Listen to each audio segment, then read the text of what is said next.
Canal Parlamento del Congreso del Estado de Jalisco y el Canal del Congreso de la Unión presentan.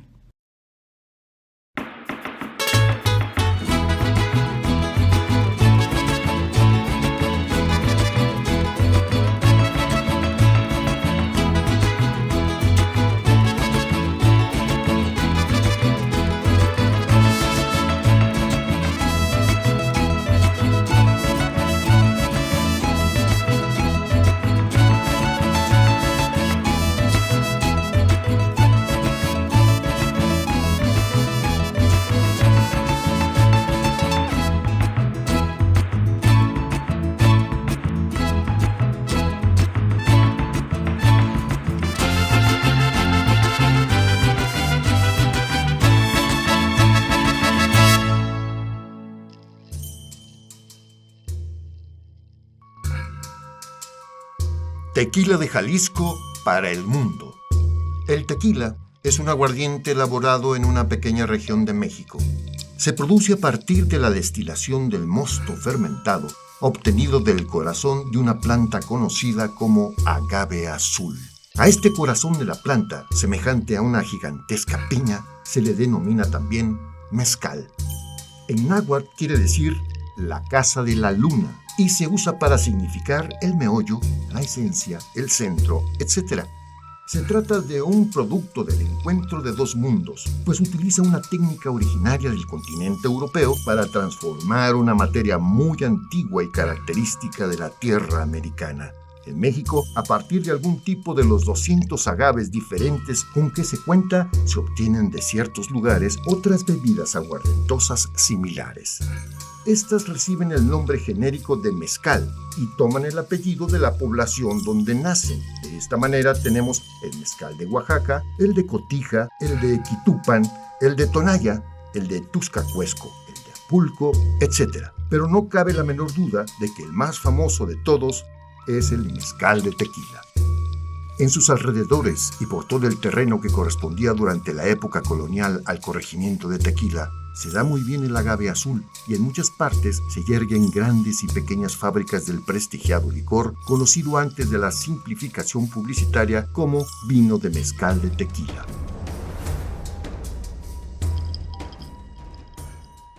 Una bebida que aparece en los libros desde 1626. Si ustedes leen la monografía, la descripción que se hace en ese año de 1626, ahí se habla ya de una planta en las zonas de Amatitán, en las zonas de Arenal, que el maguey, de él se procesaba un vino blanco aguardiente que durante muchos años o varios siglos se siguió llamando agave de mezcal o aguardiente de mezcal.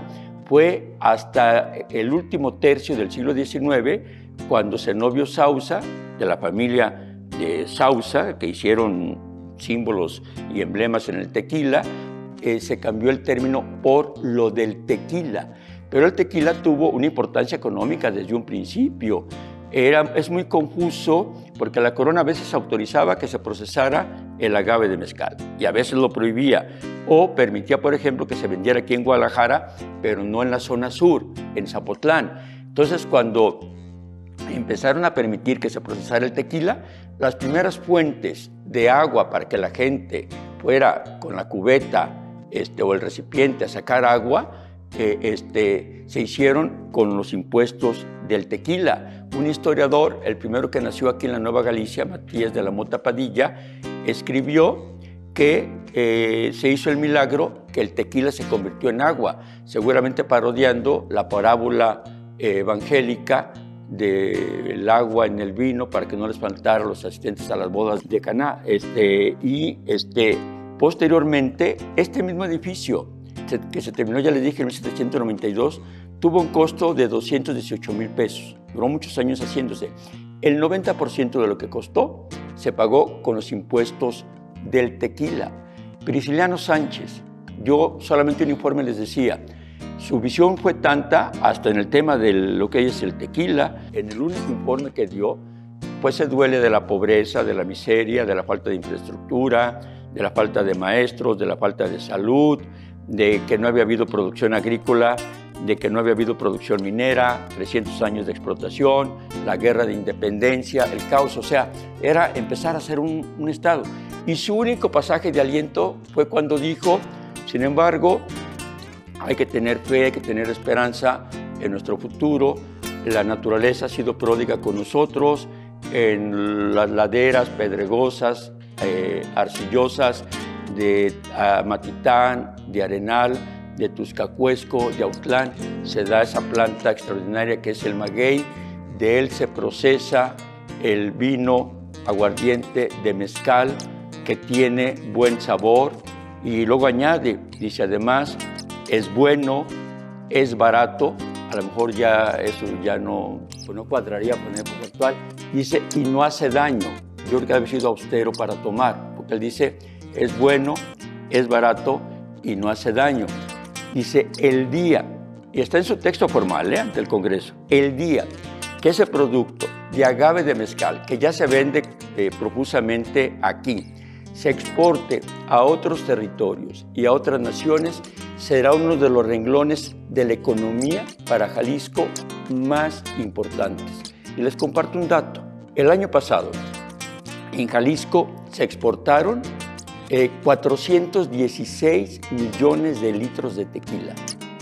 1.100.000 litros de tequila al día. Eso se exportó.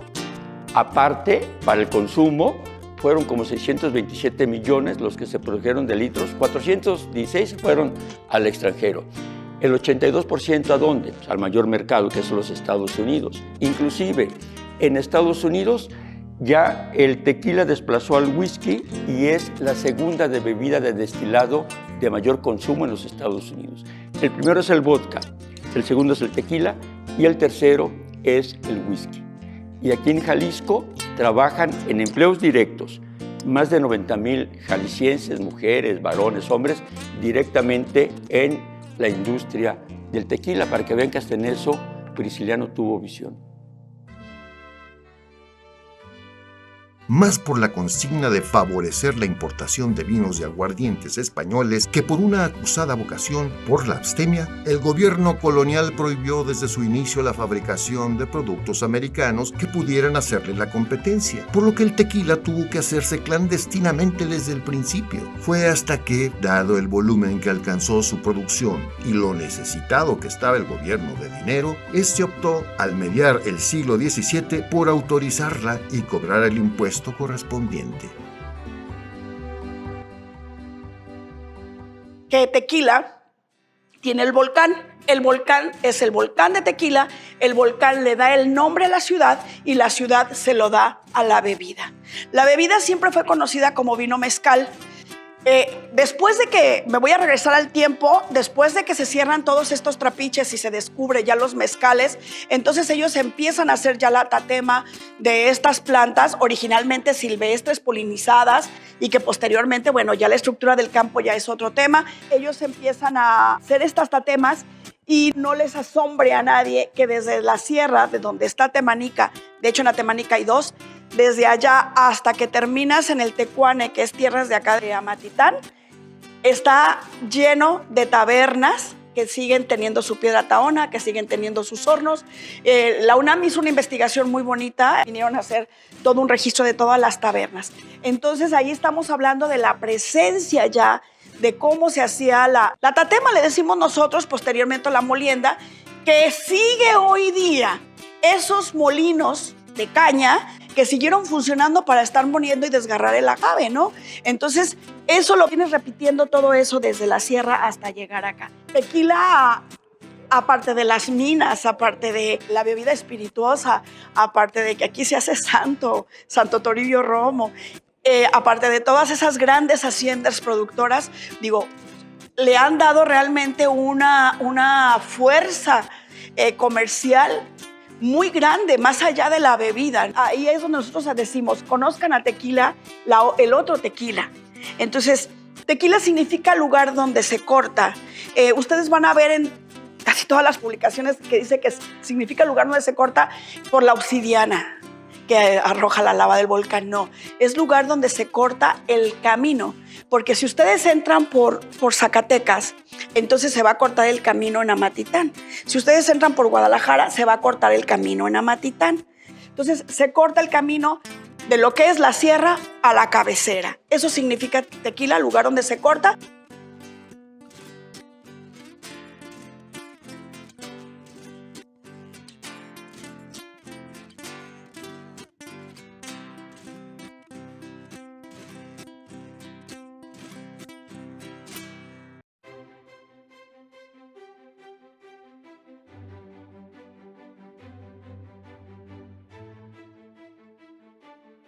Fue hasta que, dado el volumen que alcanzó su producción y lo necesitado que estaba el gobierno de dinero, este optó, al mediar el siglo XVII, por autorizarla y cobrar el impuesto correspondiente. Gracias a ello, el erario pudo sufragar las primeras obras importantes para introducción de agua potable a la ciudad de Guadalajara y, años después, patrocinar la construcción del palacio donde aún hoy despachan los gobernadores de Jalisco. Precisamente por fabricarse el tequila en el camino a San Blas, en el siglo XVIII este puerto cobró cierta importancia, pues desde ahí se abastece a las nuevas colonias españolas en el noroeste de México. El vino mezcal de esta tierra se convirtió en el primer producto elaborado de exportación de lo que hoy es el estado de Jalisco. Con la consumación de la independencia en 1821, los licores españoles empezaron a tener mayores dificultades para llegar a México, lo cual dio oportunidad a que los fabricantes de tequila incrementasen sus ventas en la misma Guadalajara e iniciaran su comercialización en la Ciudad de México y todo el centro del país. En efecto, al acercarse la primera mitad del siglo XIX, algunas haciendas habían adquirido cierta importancia y los productores empezaban a ejercer ya una notable influencia política. Fue entonces cuando, de nueva cuenta, gracias a su fácil acceso al puerto de San Blas, fue posible que la venta de tequila aumentara otra vez, ahora con cargo a los buscadores y explotadores de oro, el cual desde 1849 empezó a descubrirse en la Alta California, sin importar que justamente un año antes esta tierra hubiese sido arrebatada a México. En 1857 los productores de tequila tenían ya conciencia de lo que convenía a su industria y apoyaron a los liberales hasta que estos alcanzaron el triunfo.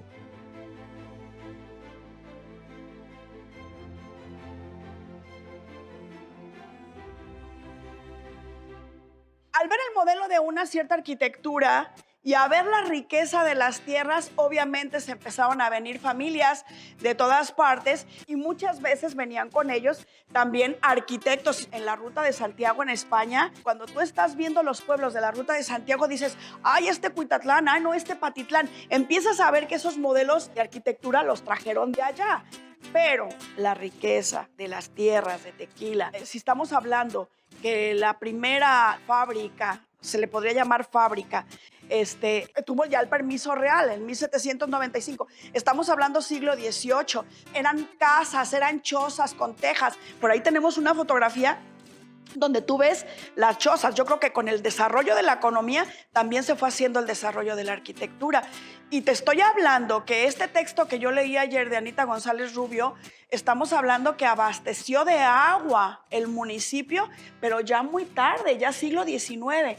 Entonces, pero sí, nosotros somos muy ricos en agua. Puso lavaderos públicos también para unas personas en los lavaderos. O sea, estamos hablando que el desarrollo ya arquitectónico, el trazo urbano, fue muy lento en diferentes etapas, pero justo yo creo que el tequila empezó a fortalecer el que se fuera ya construyendo, porque ¿sabes qué? Ellos tenían haciendas, y te estoy hablando del 18, entonces está la hacienda de San Martín, está la hacienda de Santana, la Cada del Medineño, la de Santa Teresa, el Potrero de San Antonio. O sea, estamos hablando de todo construido haciendo, y estamos hablando del 18.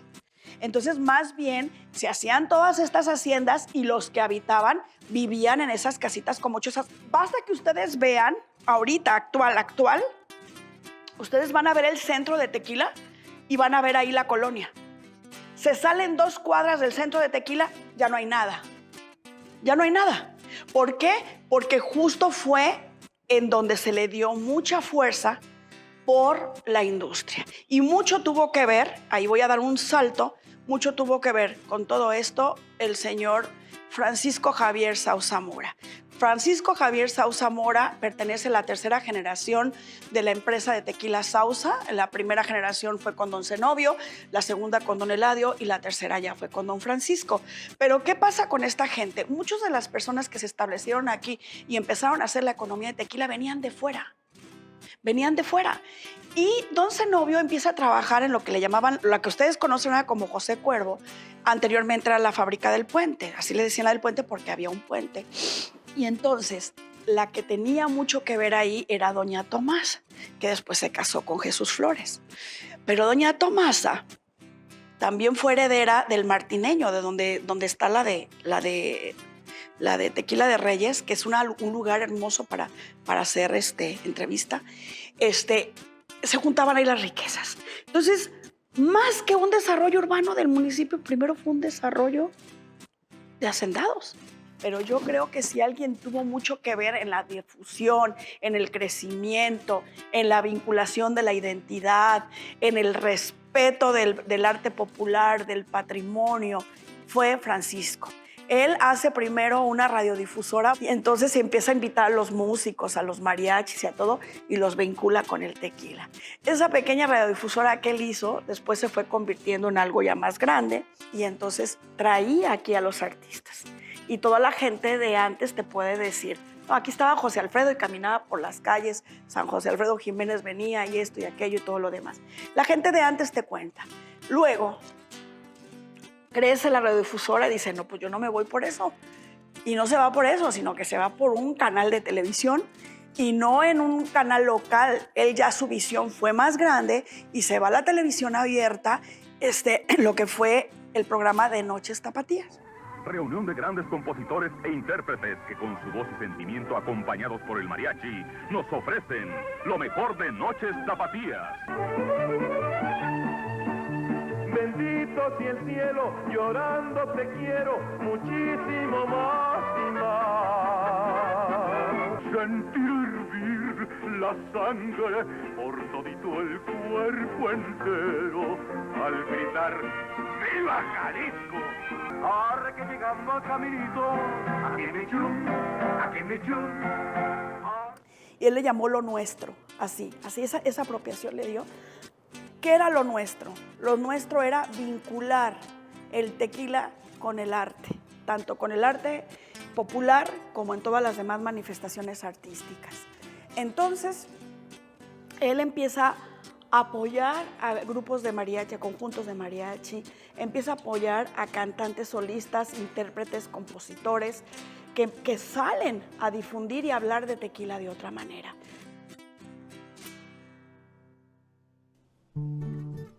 Fue la Revolución Mexicana la que a fin de cuentas predijo una nueva actitud que redundó en favor del tequila.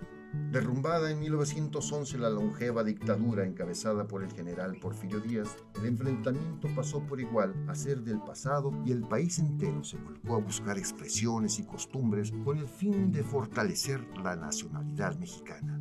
El beber tequila en vez de otros aguardientes importados fue una de tales gestas, pero todavía fueron más allá, pues el propio gobierno favoreció a conciencia una imagen del tequila casi como un símbolo del mismísimo Estado Nacional. El cine, como muchas canciones entonces en boga, tuvo mucho que ver con la creciente fama de la bebida.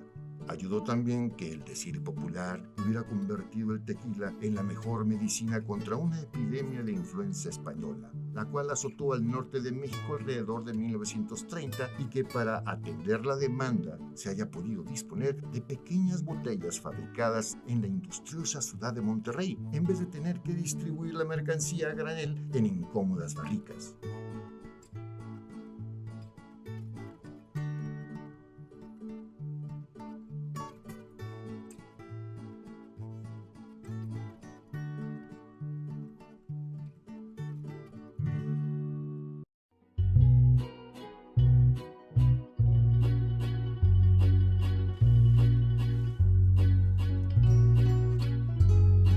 A partir de 1950, la producción de tequila gozó de mejoras técnicas considerables.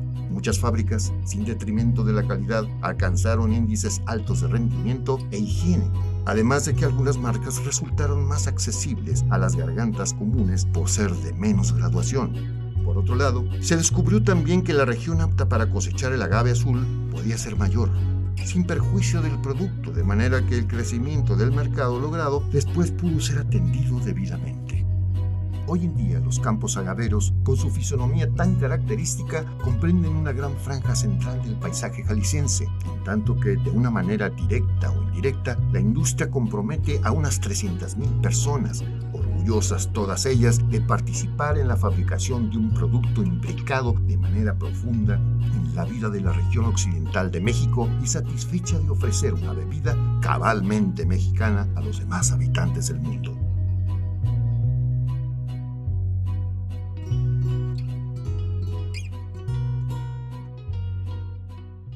Esas relaciones públicas, esa anfitrionía, esa hospitalidad, esa visión de don Javier de vincular, hace que el tequila se posesione en otros lugares y hoy día sigue siendo lo mismo.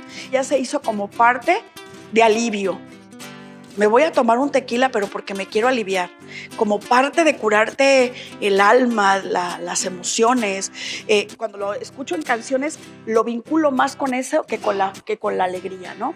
Entonces, ya sale el programa de Noches Tapatías, se difunde, se hace todavía mucho más cine y luego ya sale Antonio Valderas y empiezan Antonio Valderas en la de ay, ay, anarata, donde tomo tequila en jarro, que empiezan ya otros cantantes que ya no son los de nosotros, que ya son de otros países y que creo que Alejandro Sanz también le metió a una y Inspector en otro, los argentinos en otro. Por ahí yo tengo una lista de toda la música contemporánea donde ya trabajan con el tequila.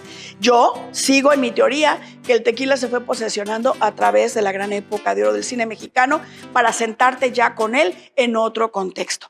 This is a gold record. Not too many people get them. And I'll read you the inscription.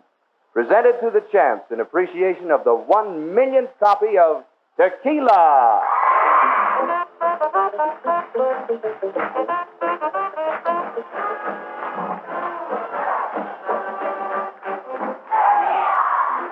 Posterior ya viene otras empresas como Herradura. Sí, Herradura lo vinculó un poco más, pero Herradura tuvo más auge en el cine también, pero por la presencia en el cine, en su locación, en su lugar. Ahí se hacían las películas porque era un lugar muy interesante para la ocasión. Y luego ya entra las nuevas generaciones de José Cuervo, donde poco a poco fueron quitando el tema de José Cuervo y se fueron vinculando ya en otra etapa, en donde aquí ya viene una historia increíble, porque ya don Javier nos metió en lo nuestro, en el arte popular, nos metió en todo esto, pero surge ya José Cuervo y surge con las bellas artes. Entonces, empiezan a llegar a José Cuervo las grandes colecciones de Leonora Carrington, de Remedios Varo, de Marín, empiezan a llegar, se funda el Jardín Soriano, luego se empieza a vincular. Yo se los recuerdo muy bien y me siento bien porque yo vine a fundar el Museo Nacional del Tequila y la gente como que luego me tachaba loca donde yo empezaba a hablar del arte en las etiquetas. Bueno, pues hay gente que no me deja mentir y empezábamos nosotros a meter esto al grado de que un día José Force hace la etiqueta de chamucos y se convierte en un súper éxito. Y luego viene Vicente Rojo y hace el de la Suave Patria. Y empiezan los artistas a hacer las etiquetas. No el que todo el mundo decía, yo te la hago, que a ver si le pones, si le quitas. No, ya se empieza a vincular. Y me recuerdo que cuando yo empecé a poner esas botellas con el arte, fuimos viendo que poco a poco la gente ya estaba utilizando el arte.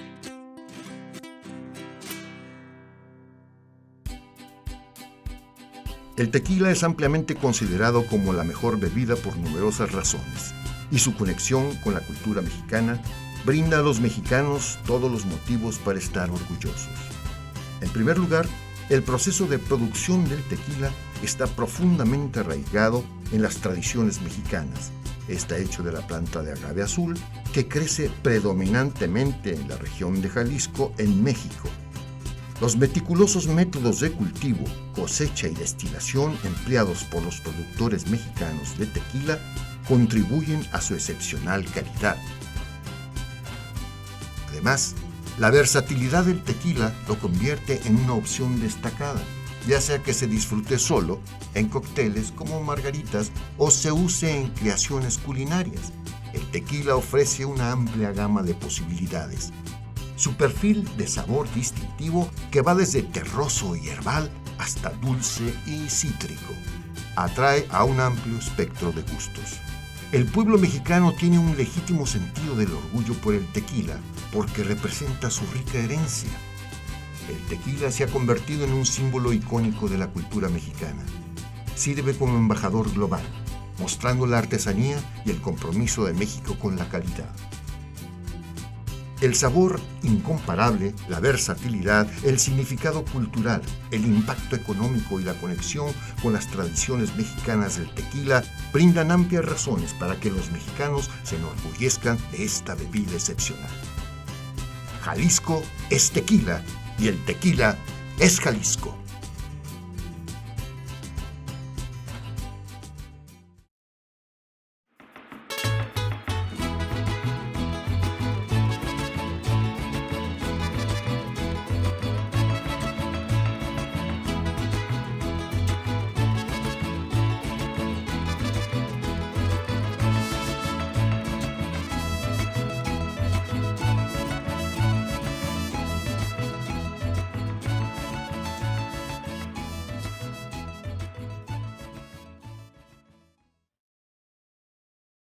Canal Parlamento del Congreso del Estado de Jalisco y el Canal del Congreso de la Unión presentó